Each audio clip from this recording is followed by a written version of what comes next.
BNP এবং সকল অঙ্গ সংগঠন আয়োজিত আজকের এই বিক্ষোভ মিছিল এবং এই অবস্থান কর্মসূচিতে উপস্থিত আমি একটু সংক্ষেপ করছি। বিএনপির সিনিয়র নেতৃবৃন্দ, যুব দলের নেতৃবৃন্দ, স্বেচ্ছাসেবক দলের নেতৃবৃন্দ, ছাত্র দলের নেতৃবৃন্দ এবং অন্যান্য বিএনপি অঙ্গসহ নেতৃবৃন্দ যারা বিভিন্ন ইউনিয়ন থেকে এসেছেন, প্রত্যেকের প্রতি আমার সশ্রদ্ধ সালাম, আসসালামু আলাইকুম, এবং হিন্দু ধর্মের প্রতি রইল আমার আদাব এবং শুভেচ্ছা।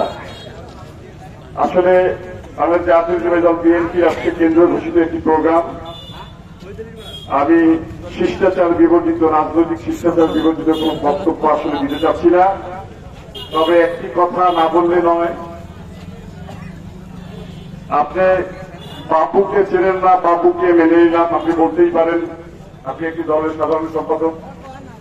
তবে আপনাকে আমি ভালো করে চিনি। আপনি আপনার প্রয়োজনে দিন রাত 24 ঘন্টা যে কোনো সময় একাধিকবার আমার কাছে গেছেন, বিপদে পড়লেও গেছেন, সাহায্য সহযোগিতার জন্য গেছেন। চেষ্টা করছি আপনাকে সহযোগিতা করার জন্য। আপনি আমাকে নাও চিনতে পারেন, তবে আপনি বাংলাদেশ জাতীয়তাবাদী দল ঢাকার সাধারণ সম্পাদক হিসাবে নীলফামারী জেলা বিএনপির সহসভাপতি আল্লাহ শহীদুল সাহেবকে আপনি চেনেন না। আপনি তার পরিচয় জানতে চেয়েছেন, আপনাকে বিএনপি কোন অভদ্র লোকের সংগঠন নয়। আমি বলতে চাই, সন্ত্রাস আর রাজনীতি একসাথে আর না।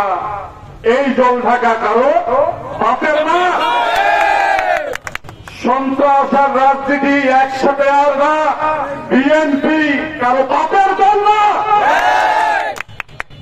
আজকে আপনারা বুঝতেছেন না, আপনাদের মতো সন্ত্রাসীরা, আপনাদের বড় বড় রাঘব বোয়ালদের, আমাদের ছোট ভাইরা, এই বৈষম্য বিরোধী আন্দোলনের ভাইরা 1 মিনিটে সরাই দিচ্ছে। একটা তুলি বাজায়, সকালে একজন সচিব পদত্যাগ করতেছে, বিকালে একজন বরখাস্ত হচ্ছে, একজন নিজেই পদত্যাগ করতেছে। আপনারা কি পরিণতি বুঝতেছেন না? সন্ত্রাসী কর্মকাণ্ড করে আপনি একজন দলের দায়িত্ব থেকে আপনি মাইক নিয়ে যে ভাষায় কথা বলেছেন, আপনি আওয়ামী লীগের এজেন্ট হিসাবে আজকে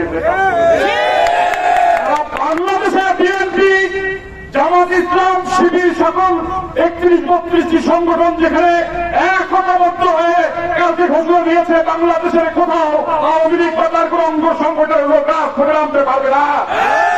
আপনারা একটা আওয়ামী লীগের খোঁজ খবর নেন নাই, আপনারা শহীদ মিনারে কালকে রাতে একবারও আসেন নাই, আপনারা ছাত্রদের সাথে কোন সমন্বয় করেন নাই। আপনি বিএনপির লোককে আজকে ঢাকা থেকে সরাই দিতে চান। আমরা এক পা আগাইতে দাঁড়ায় থাকি, এত সহজে আগাইতে চাই না। আবার বিনা কারণে কাউকে ধাক্কাও মারি না, কিন্তু কেউ যদি ধাক্কা মারে তার ফল সে পাবে। আমি সকল অঙ্গ সংগঠনের বিভিন্ন ইউনিয়ন থেকে যারা এসেছেন তাদেরকে একটি কথা পরিষ্কার ভাবে বলতে চাই, আজকে কেন্দ্র ঘোষিত প্রোগ্রাম, দেশের একটি আর্থসামাজিক রাজনৈতিক প্রেক্ষাপট পরিবর্তনের একটা প্রোগ্রাম, আজকে ছাড় দিয়েছি কিন্তু ছেড়ে দেই নাই। এইটার যে কোনো কর্মী এবং যে কোনো নেতা, অঙ্গ সংগঠনের যার সাথে শারীরিকভাবে হেনস্থা করার চেষ্টা করা হয়েছে, অভদ্র ভাষায় কথা বলা হয়েছে, আমরা জনগণের রাজনীতি করি, জনগণকে নিয়েই কিভাবে প্রতিহত করতে হয় আগামী দিনে আপনারা অবশ্যই প্রমাণ পাবেন। জনগণ আপনাদেরকে যে জবাব দেওয়ার সেটা আপনাদেরকে সামনাসামনি দিয়ে দিবে, যেখানে এরকম আচরণ করবেন সেখানেই দিয়ে দিবে। আমি আর কারো নাম নিয়ে কোন শিষ্টাচার বিবর্জিত রাজনৈতিক বক্তব্য এইখানে দিতে যাচ্ছি না। তবে কুয়োর ব্যাং বেশি লাফায়। উনি সৈয়দ আলী সাহেবকে চেনেন না। উনি ঢাকা উপজেলা বিএনপির প্রতিষ্ঠাতা সেক্রেটারি, উনি একজন সম্ভ্রান্ত ব্যবসায়ী, উনি পরপর 2বার নির্বাচিত উপজেলা চেয়ারম্যান। উনি আল্লাহ শহীদ আলী সাহেবকে চেনেন না। এর থেকে বড় পাগল ঢাকায় আপনারা কি মনে হয় আছে? তো পাগলে কিনা বলে আর ছাগলে কিনা খায়। আমি দুঃখ প্রকাশ করছি যে একজনকে ইঙ্গিত করে এই কথাগুলো বলতে হইল, কারণ আমাদের মুরব্বীরা বা আমাদের যে দলের রাজনীতির, আমি আমার পরিচয় থেকে দিয়ে নেই ভাই, আমি বিএনপির কেউ নাই, কিন্তু বিএনপির রক্ত নিয়ে আমার জন্ম হয়েছে। আমি বিএনপির একজন সমর্থক এবং কর্মী হওয়ার চেষ্টা করতেছি। আপনাদের সমস্যাটা কি? কোন সমস্যা আছে? তো সমস্যা যদি না থাকে তাহলে আজকে আপনার তাদের আচরণ সচক্ষে দেখবেন না। আপনারা বিএনপির রাজনীতি করেন, জাতীয় পার্টির এমপির ভোটের আগের দিন টাকা বিতরণ করেন। আপনারা বিএনপির রাজনীতি করেন, আপনি আওয়ামী লীগের এমপিকে আপনার মানুষ। যদি আমি এখান থেকে রংপুর যেতে চাই, আমি রিক্সায় করে যা বাসে উঠবো। আপনারা সবাই দেখছেন যে একজন বগুড়া গাড়ি থেকে গিয়ে ট্রেনে চলে এসে আবার ট্রেন থেকে নামিয়ে রংপুর চলে ঘোরায় চলিয়ে, আপনি দেখেন নাই? তো এগুলা আসলে রাজনৈতিক সমালোচনা দেখে আমি বললাম, আমি কাউকে ব্যক্তিগত সমালোচনা করলাম না। আমার বাবার ইতিহাস আমি জানি, আমার থেকে কেউ ভালো জানেন না আপনারা, তবে আপনাদের বাপের ইতিহাসও আমি জানি। বলতে চাচ্ছি না, প্রয়োজন হলে বলবো। আপনারা অনেকের বাপের ইতিহাস আমি জানি। কথা বিনা কারণে মানুষকে বলতে হয় না। মানুষের আচরণে, মানুষের কথায় কেউ যদি কষ্ট পায়, এটা আসলে দুঃখজনক। আমরা রাজনৈতিক মাঠে নেমেছি, রাজনৈতিক কর্মী হিসাবে সবার জনগণের কাছে যাইতে চাই, প্রত্যেকের সাথে সুসম্পর্ক তৈরি করতে চাই এবং মনে আঘাত দিয়ে নয়। প্রাণের ঢাকাবাসী, প্রিয়জন ঢাকাবাসী, 3টা বেজে গেছে। আমাদের অনেক ইউনিয়ন থেকে এটা নিয়ে এসেছে, বাগানপুরে অনেক ঘটনা ঘটেছে। আপনারা মনোবল হারাবেন না। আপনারা যারা যারা বিব্রত বোধ করেছেন, আপনাদের কাছে আমি আজকে এই কর্মসূচি যারা আয়োজন করেছে তাদের পক্ষ থেকে করজোরে আমি মাপ চেয়ে নিচ্ছি। তবে আগামীতে যে কোনো প্রোগ্রাম আমরা করলে বেয়াদবদের প্রতিহত করার মতো প্রিপারেশন